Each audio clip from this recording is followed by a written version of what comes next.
Welcome to the Mobile User Acquisition Show, and welcome to the first episode of our year-ending Mobile Growth Crystal Ball series to round out the year 2021. We are thrilled to share with you forecasts and predictions for the year 2022 from some of the smartest folks in the mobile marketing space.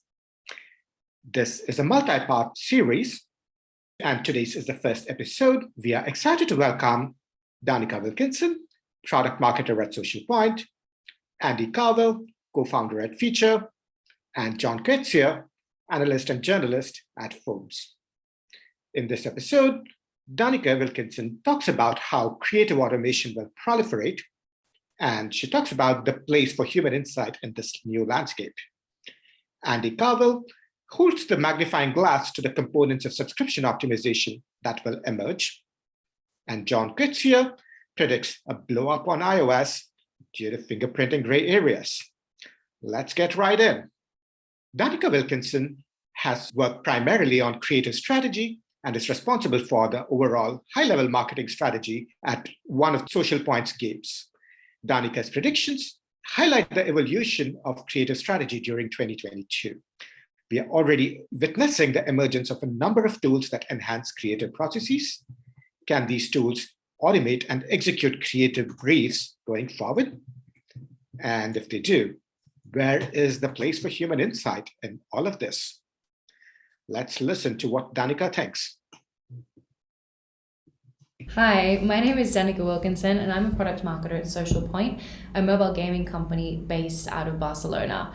My main predictions for 2022 are really creative focused. I believe that in 2022, we will see a strong emergence of tools that have the aim of systematizing and automating creative wins in mobile marketing.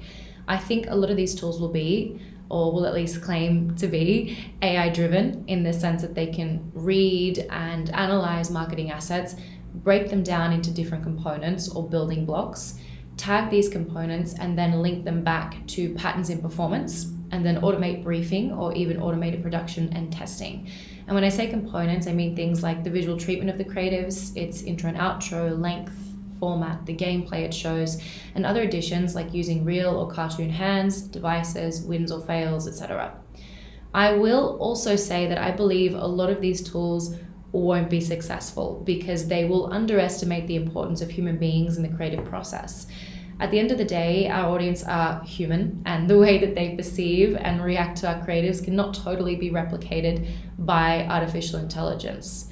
I believe that while we can use more advanced tools to tag, analyze, and automate creative production, the emphasis when it comes to brainstorming and ideation still has to be very much human-driven. I also believe that as a result, in 2022, we will see the emergence of user acquisition specialists who are more creative-minded and artists or creative directors who are more data-driven. We will start to see more hybrid performance creative marketers becoming key to the success of games, especially in the face of privacy changes on both OSs, giving us less and less levers to play with in the way of specific user-level targeting. That's right. It often takes human insight to take creators from good to outstanding. While automation can still pattern match, it often takes intuition and insight to truly ideate and create. In the next section, we have Andy Carvell. Andy is the co-founder of the growth consulting firm Phiture. Before founding Phiture, Andy led the retention team at SoundCloud, where he helped drive some massive experimentation-driven growth. He's also known for his mobile growth stack, a framework that was built on a 15-year career developing mobile products. Andy talks about subscriptions and how the next year is going to be big on optimizing the various components of the growth stack of subscription apps. Over to Andy. Hi, I'm Andy Carvell, co-founder and partner at Phiture. We're a mobile growth consultancy based in Berlin and New York. We believe that 2022 is going to be the year of subscription optimization. Here's why. Subscription optimization is going to become super important because there's a massive competition for the same share of wallet. Users are not going to have 10, 20 subscriptions. You're going to be competing with pretty much every other app in the store that's also trying to do subscriptions. You're going to be trying to sell, basically become one of those few subscriptions which your users are holding, right? That means increased competition to acquire users, but also to retain them. Users are going to change subscriptions more often as well. We're already seeing that trend. So let's talk about subscriber acquisition. It's already about having a really strong and clear value prop. What are the benefits? What's the value to the user of not only downloading your app, but then also subscribing? You want to be already pushing the benefits of subscription in your adverts, really nailing that, hammering it home in your App Store listing and your App Store presence, definitely delivering on that in your onboarding experience and reinforcing those, definitely in your paywall, where you really want to then optimize for conversion based on this value prop. And then, of course, you need to deliver on that value prop, and not just in the first month, but ongoing. We'll come to subscriber retention in a bit. Okay. Another big prediction for 22 is that signal testing is going to become even more important. Identifying users who have a propensity to become subscribers before they do so. So using predictive modeling to identify signals that indicate that a user is going to purchase, because you want to be able to optimize your ad spend and get a signal back to the ad platforms quickly so that you can optimize for events which might not be a conversion or a conversion to trial or a conversion to purchase, but something earlier in the funnel. And use machine learning to refine that model over time based on the actual results that you see. Okay, once the user's acquired, you need to convert them to subs or a trial. Trial not necessarily the way to go. We're seeing more apps actually going straight to getting users to pay right off the bat. In either case, you're going to need to do paywall optimization. We do see a lot of apps now doing paywall optimization, but actually still quite a few that are not optimizing or testing new paywalls or different versions of their paywalls. Adjacent to the idea of paywall optimization is the concept of price testing. So figuring out what users will pay, maybe doing dynamic pricing, so not offering the same price to all users, but figuring out segments that will pay more or less, and optimizing your overall LTV based on this. Once a user's subscribed, you need to retain them. In 22, we're going to see more emphasis on subscriber retention for sure. As people kind of max out their conversion rate on the paywall optimization, the challenge then becomes to retain the users. Keep providing extra value for them. So that could be new content, for example, recommendations.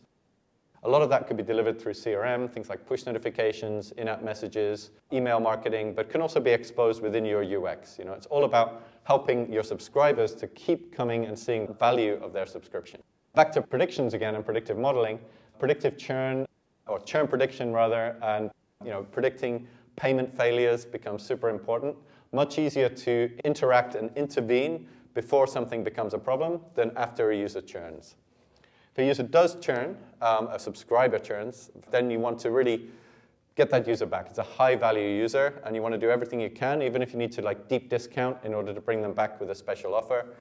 You might also want to do retargeting, which is still available, still possible in some places, particularly Android right now. It's still possible. You could also use email retargeting, for example, or other channels to reach out to that user and to try to bring them back. If they were paying once, maybe they'll pay again. Yeah, and finally, there's a bunch of tech and tools which are going to support. Another prediction is that even more of these tools and platforms will spring up in 22. It's a hot space. We see folks like RevenueCat, Purchasely, Conversion, Superwall, to name just four. There's other platforms springing up almost every week, offering help with things like accounting and analytics, paywall testing. And on the predictive modeling side, we don't see yet these kind of new subs platforms offering a lot on the predictive modeling side, but there are other platforms out there that can help you with those if you need to buy it. You could also build them yourselves with your data science team. That's it. That's my predictions for 2022, the year of subscription optimization. Indeed. As the competition for subscription apps heats up, it's going to be ever more critical to understand and capitalize on the components of how these apps can be optimized. To take a detour from growth marketing processes and strategies, we have John Koetsier to fill us in on the broader landscape around Apple's privacy policy changes. John is an analyst and journalist at Forbes, among other publications, and he has seen up close the changes in the mobile ad tech ecosystem over the many years that have led us to this point. Ever since the new updates came about, we've faced many challenges in terms of tracking on iOS. And through all of this, what has remained a gray area has been around fingerprinting. Has Apple really kept its word and stuck to its decision? What might some of the ramifications of this gray area be? Let's hear it from John. My prediction for mobile marketing and advertising in 2022 is that we will see a major scandal, news story, or incident on iOS due to Apple's failure to properly police and enforce its no fingerprinting rule. So we know that in 2021, ATT iOS 14.5 came in, no tracking without permission, and that was very explicitly including no fingerprinting. However, basically everybody continued to use it, and Apple not only turned a blind eye to it, Apple is kind of in backdoor conversations saying, hey, that's fine, that's okay, we're not too worried about it, especially if only aggregated probabilistic information comes out. So in other words, ATT, app tracking transparency, is kind of a symbolic thing. And we know this is only possible on 35% of the mobile advertising supply. We know you can't get the data that you want for fingerprinting from Facebook or Google or some of the SANs, that sort of thing. But you can get it elsewhere, and you can get it on a lot of devices because everybody goes all over the place. So we're in the realm of differential privacy. We're in the realm of aggregation. But who is to say how differential that privacy is? Who's to say how aggregated that privacy is? How aggregated those device IDs or those fingerprints are going to be? I think we're going to see this blow up sometime in 2022, and that is my prediction. Thank you, John. And thank you, Andy and Danika. The predictions are out. Make your notes, start your planning, and prep your teams for what's looming over us in the year 2022. Thank you again to our first guests for sharing their predictions with us in the first episode of the Mobile Growth Crystal Ball 2022. Stay tuned for our subsequent editions of the Mobile Growth Crystal Ball 2022, coming soon, later this week. Thank you for tuning in. I hope you're having a great holiday season, lead up to Christmas. And if you're listening during or after Christmas, I hope you're having a great time. For more tips, pointers, and strategies from the leading edge of mobile user acquisition, subscribe to our YouTube channel right here, or check out our blog, rocketship.hq.com/blog.